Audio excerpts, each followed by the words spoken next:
Maharashtra news देख रहे हैं आप। मैं हूं आपके साथ आपका मेजबान रहीम अहमद खान। नजर डालेंगे रियासत महाराष्ट्र की तमाम बड़ी खबरों पर। आगाज हेडलाइंस के साथ करेंगे।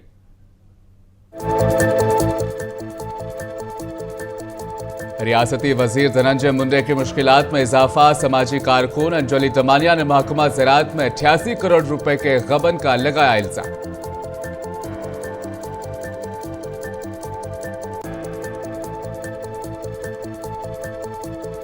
बॉम्बे हाईकोर्ट ने रियासती असेंबली के इंतखाबात को कालेदम करार देने की दरख्वास्त पर चीफ इलेक्शन कमिश्नर और महाराष्ट्र के सीईओ को जारी किया नोटिस।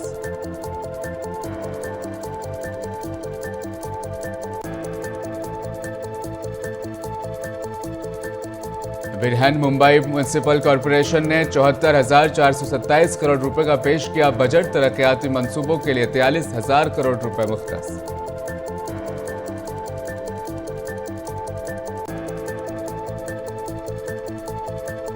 और महाराष्ट्र के नायब वजीर आला एकनाथ शिंदे ने बीएमसी बजट को करार दिया आम शहरियों का बजट। कहा, मुंबई शहर कर रहा है तेजी से तरक्की।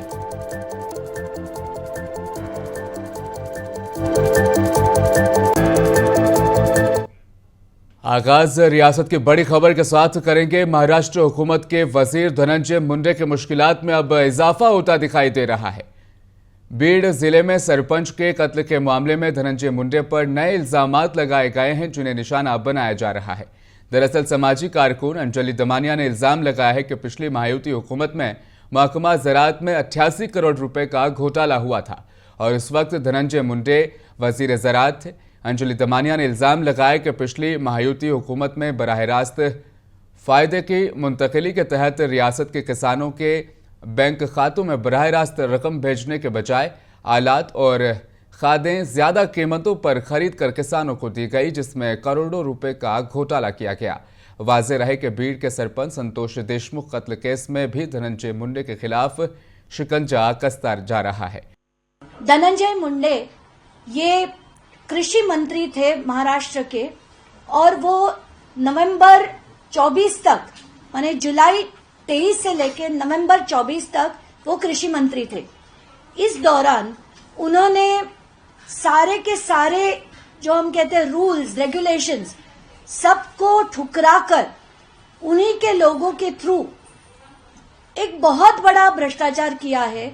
और ये कैसे किया है इसके सारे डिटेल्स हमने दिए थे कि कृषि विभाग को सारे पैसे जो है एक डीबीटी स्कीम के तहत देने जरूरी है, ऐसा शासन निर्णय हुआ था।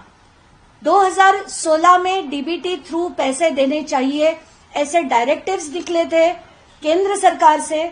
और वो केंद्र सरकार से आने के बाद महाराष्ट्र सरकार ने 2017 में ये सारे रूल्स बनाए। इसमें कैसे होता है कि जो डायरेक्टली फार्मर है, किसान है, उसके खाते में पैसे देने चाहिए, ऐसा ये रूल बना था, कायदा बना था। 2017 में ऐसे कहा गया था कि जो जो चीजें सरकार खुद बनाता है, ये सारी चीजें छोड़कर जो जो चीजें हैं बाकी की, इसमें 62 आइटम्स की लिस्ट थी, ये सारी डाल दी गई थी। और ये भी कहा गया था कि इसमें जो राज्य के मुख्यमंत्री है वो उसमें ऐड कर सकते हैं, पर ये 62 आइटम की लिस्ट में से कोई भी मुख्यमंत्री डिलीट नहीं कर सकता डीबीटी के बाहर। तो अमजद से करेंगे राब्ता और इस पूरे मामले पर उनसे उनकी राय भी जानने की कोशिश करेंगे। अमजद, जिस तरीके से अंजलि बता रही थी जाहिर तौर पर कि डीबीटी के जरिए से वो पेमेंट होनी थी, लेकिन खाते और बाकी जो सामान है वो महंगे दामों में खरीदकर 88 करोड़ का घपला और घोटाला किया गया। पहले से संतोष देशमुख का मामला वहां फंसे हुए नजर आ रहे हैं, अब और कितनी मुश्किलें बढ़ जाएगी इनकी? देखिए, साफ तौर पर मैं बता दूं, धनंजय मुंडे की जो मुश्किल है लगातार बढ़ती हुई नजर आ रही है, क्योंकि इसके पहले हमने देखा ये 2016 का मामला है जब अंजलि दमानिया ने साफ तौर पे इल्जाम लगाया था कि कहीं ना कहीं जो घोटाला है वो सरकार में रहते हुए धनंजय मुंडे ने किया था, और उसको फिर से जो है उजागर करती हुई अंजलि दमानिया फिर से नजर आ रही है।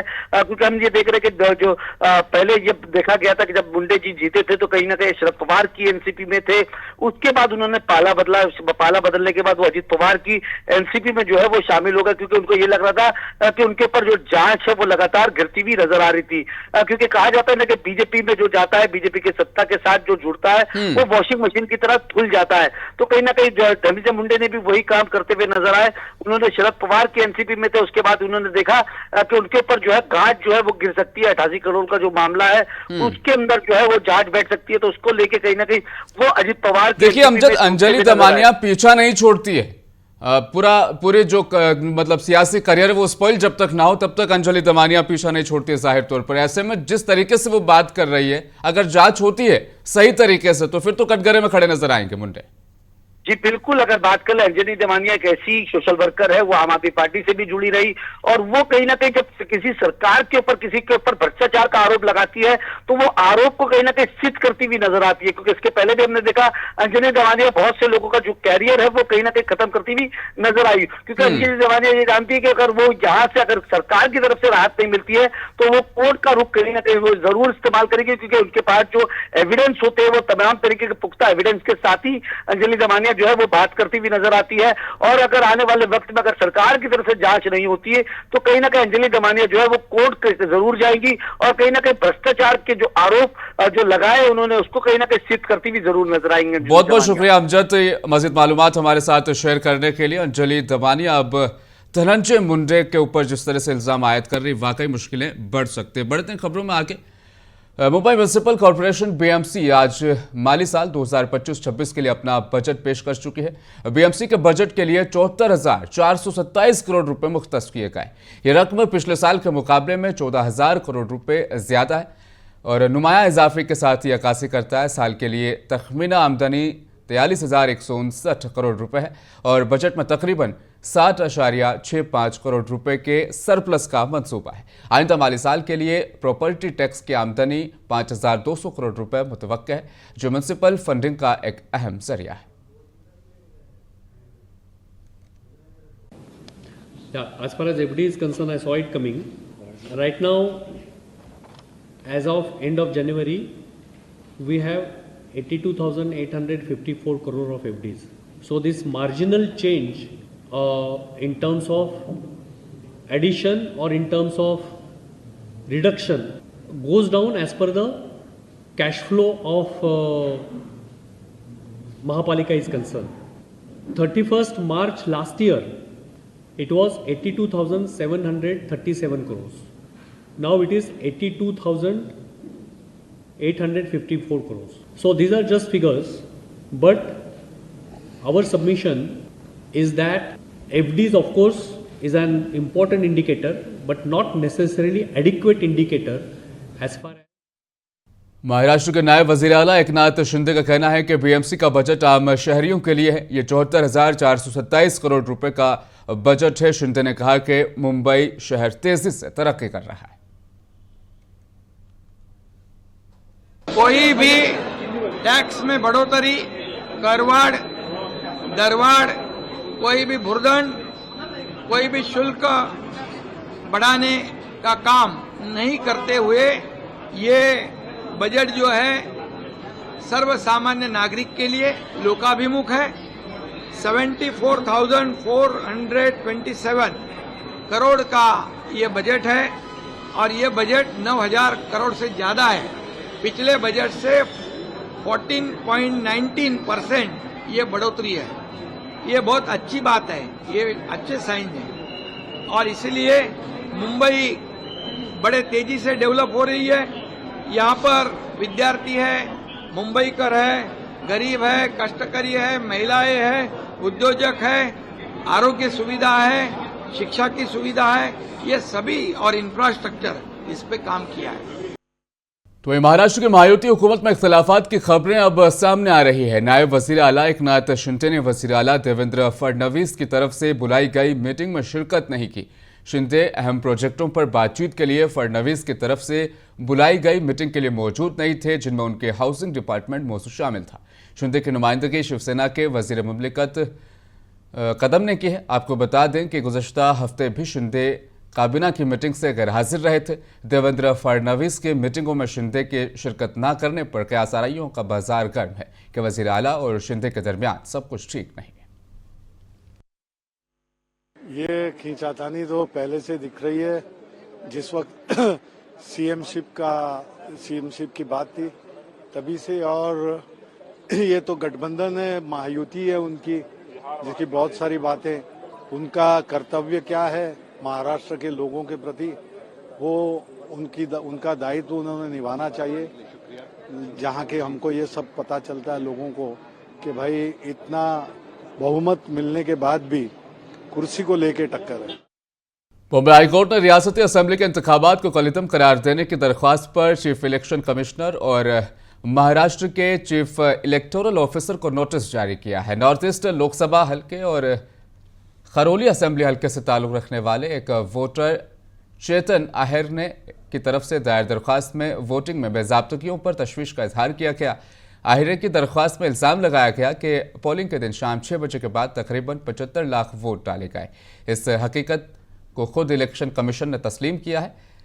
अर्जी गुजार का दावा है कि ताखीर से वोटिंग का यह गैर मामूली तौर पर ज्यादा फीसद अमल में शफाफियत की कमी के साथ इलेक्ट्रॉनिक वोटिंग मशीनों के जरिए होने वाले इंतखाबात के मुअतबर होने पर शक पैदा करता है। तो वहीं लोकसभा में अपोजिशन लीडर राहुल गांधी की महाराष्ट्र इलेक्शन से मुतालिक तकरीर पर एनसीपी और लीडर जितेंद्र आहवाड का कहना है कि महाराष्ट्र के इंतखाबात के दौरान एक घपला हुआ था और हर कोई इससे वाकिफ है। उन्होंने कहा कि यह अच्छी बात है कि राहुल गांधी ने इसे पार्लियामेंट में उठाया, मुल्क को इसके बारे में मालूम होना चाहिए। महाराष्ट्र के चुनाव में घोटाला हुआ है, ये महाराष्ट्र का बच्चा भी जानता है, बच्चा। ये अच्छी बात है कि ये बात राहुल गांधी ने देश के सर्वोच्च सदन में रखी और पूरे देश को अवगत कराया कि महाराष्ट्र में हुआ क्या है। मुझे लगता है तो वहीं शिवसेना यूबीटी के रुकने पार्लियामेंट प्रियंका चतुर्वेदी ने भी बीजेपी को शदीद तनकीद का निशाना बनाया। उन्होंने कहा कि महाराष्ट्र के लोग उन्हें कभी माफ नहीं करेंगे जिन्होंने रियासत के खिलाफ साजिश रची है और इलाकाई पार्टियों में फूट डाल दी। महाराष्ट्र के लोग उनको माफ नहीं करेंगे जिन्होंने महाराष्ट्र के खिलाफ षड्यंत्र रचा, जिन्होंने देश की जो इंडस्ट्रीज है महाराष्ट्र से बाहर भगाई, जिन्होंने 2 रीजनल पार्टीज को तोड़कर उनसे गद्दारी कराकर अपनी सरकार कायम की। महाराष्ट्र उनको माफ नहीं करेगा जिन्होंने 5 महीने के अंदर अंदर 48 लाख नए वोटर्स ऐड कर दिए। महाराष्ट्र शिवसेना यूबीटी के तर्जुमान आनंद दुबे का कहना है कि महाराष्ट्र असेंबली चुनाव में धांधली हुई है, लेकिन अफसोस की बात है कि इलेक्शन कमीशन हुकूमत की कठपुतली बन गया है। देखिए, राहुल गांधी जी जो बात कह रहे हैं 100% सही है। मतदाता बढ़े हैं, अनियमितता बढ़ती गई है, धांधली हुई है, लेकिन अब हमें दिक्कत सबसे बड़ी ये हो रही है कि ये सब हम कहें किसको। ये सब सारी चीजें सुनती है चुनाव आयोग। चुनाव आयोग सरकार के हाथों के नीचे कठपुतली बन गई है। जैसा बीजेपी कहती वैसे चुनाव आयोग करती है। तो विपक्ष के नेता बार बार कह रहे हैं कि चाहे महाराष्ट्र के सोलापुर की मार्कड़वाड़ी गांव हो और चाहे और भी राज्यों के चुनाव हो, ये चुनाव आयोग की वजह से प्रभावित हो रहे हैं। समाजवादी पार्टी के रुकन असेंबली रईस शेख ने राहुल गांधी के हालिया बयान पर तबसरा करते हुए कहा कि इस अहम मसले पर हुकूमत को पार्लियामेंट में वजाहत पेश करनी चाहिए और अपोजिशन की जानिब से उठाए जा रहे सवालात का जवाब देना चाहिए। देवेंद्र जी ने अपनी बात देवेंद्र जी ने रखी है, तो मुझे लगता है कि एक जिम्मेदार लीडर ऑफ ऑपोजिशन ने अगर कोई बात कही है तो उसका ऑफिशियली पार्लियामेंट में उत्तर सरकार को देना चाहिए। यूसीसी को हमारा विरोध इसलिए है कि मुस्लिम पर्सनल लॉ एकदम ऑफिशियल तरीके से मुसलमानों को कुछ अधिकार दिए गए, वैसे ही हिंदू पर्सनल लॉ है, वैसे ही ट्राइबल्स के अधिकार है। यूसीसी जो है बिल्कुल एक राजनीतिक भावना से लाया हुआ कानून है। ये डाइवर्स देश है, देश में अलग अलग तरह के धर्म, जाति, प्रथा, परंपरा है, उसका सम्मान करते हुए देश में कानून बने हुए थे। यूसीसी महाराष्ट्र हुकूमत ने सरकारी और नियम सरकारी दफातर में तमाम एहलकारों के लिए सिर्फ मराठी में बात करना लाजमी करार दिया है। एनसीपी के सीनियर लीडर छगन भुजबल ने हुकूमत के इस फैसले को खुशाइंद करार दिया है।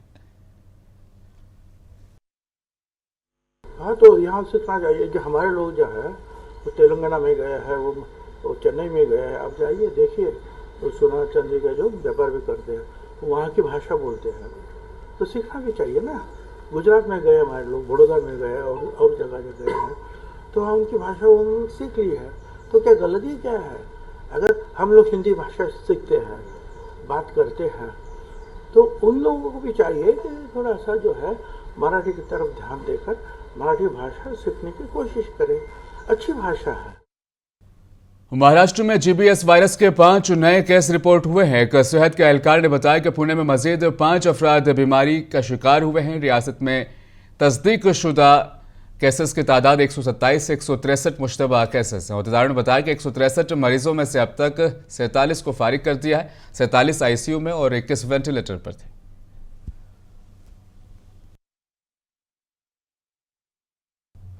पूरी दुनिया में आज आलमी यौम कैंसर यानी कैंसर डे मनाया जा रहा है। इस मौके पर मुख्तलिफ तंजीमों और इदारों की जानिब से लोगों में कैंसर से मुतल्लिक शऊर बेदारी पैदा करने के लिए कई प्रोग्राम मुनक्किद किए जा रहे हैं।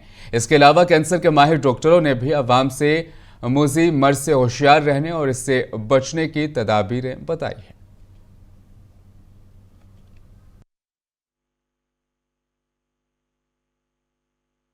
Early detection is the cornerstone of effective cancer treatment and early diagnosis, which plays a vital role in identifying the disease at a stage which is still manageable.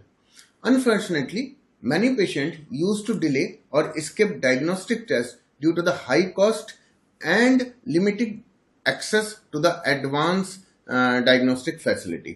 Ayushman Bharat has changed this scenario by covering critical diagnostic services, enabling patients of all socio-economic status to assess timely and comprehensive testing. Life span है वो बढ़ता जा रहा है और जैसे जैसे आदमी की उम्र बढ़ती है उसका चांसेस ऑफ गेटिंग कैंसर जो है वो भी बढ़ता जाता है। जो आदमी 50 साल में पहले हमारी 50 साल 60 साल तक उम्र थी, आज हर आदमी को औरत को अपॉर्चुनिटी है to live till 80 and more.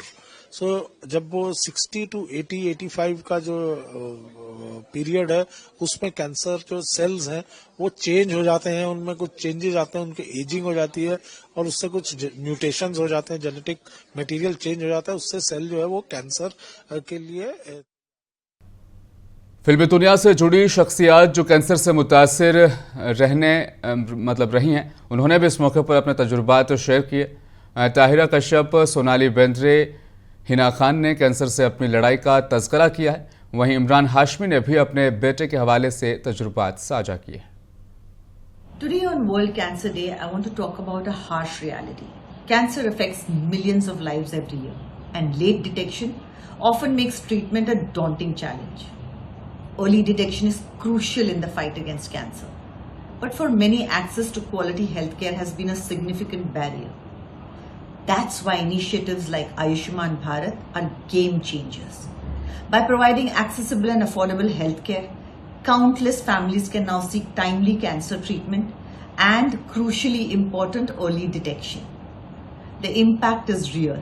Financial barriers are being broken and people are gaining the confidence to fight cancer. Let's continue to raise our voices for better cancer care and strive for a healthier tomorrow. Together, we can make a difference. And on this World Cancer Day, I want to thank the government's initiative like Ayushman Bharat, because I have seen it firsthand in places like the Tata Memorial Hospital या फिर बाकी कई hospitals हैं जहाँ पर people now have the chance to access timely treatment, जो कि बहुत बहुत बहुत ज़्यादा ज़रूरी है, regardless of the financial backgrounds. When my son Ayan was diagnosed with cancer, our world turned upside down. But through his strength and incredible support we received, we discovered how crucial early detection and timely treatment are in this battle. As parents, we know that the journey can be overwhelming, but initiatives like Ayushman Bharat and PMJ are changing the game. These programs are making cancer treatment more accessible and affordable for millions of families across India, easing the financial burden and giving hope. On World Cancer Day, I want to commend the Ayushman Bharat and PMJ initiative for making timely cancer treatment accessible to so many, regardless of their financial background. Cancer is a journey that really does test your strength, resilience, and faith. Early diagnosis and affordable treatment is, however, key to survival, and thanks to such government schemes, millions can now hope for a better future. Let's continue to support one another and raise awareness about early breast cancer detection, because together we can be. Maharashtra news में फिलहाल बस इतना ही। मुझे दीजिए इजाजत, आप बने रहें मुंसिफ टीवी के साथ।